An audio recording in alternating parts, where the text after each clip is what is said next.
La maison de Marilyn et Jenny ressemble à une colocation ordinaire. Sauf que Marilyn a 82 ans et Jenny 24. Elle participe au programme Symbiosis de colocation intergénérationnelle à Hamilton. J'avais beaucoup de réserves au début, dit-elle, mais mes filles s'inquiétaient et j'avais besoin d'aide. Marilyn a fait de mauvaises chutes et s'est cassé les côtes.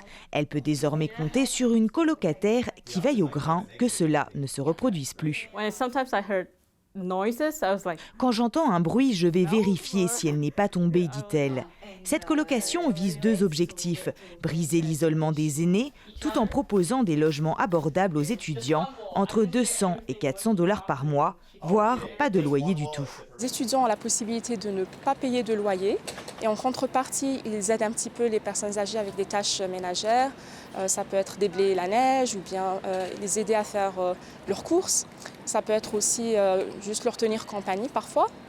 Et la deuxième option, c'est payer un loyer qui est moindre par rapport à ce qu'ils payent en ce moment, où ils ont beaucoup plus de flexibilité.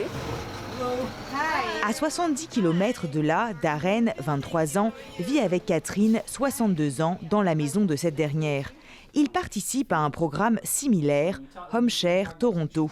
Et malgré une quarantaine d'années d'écart, ils partagent la passion de l'univers de Marvel et la même sonnerie de téléphone.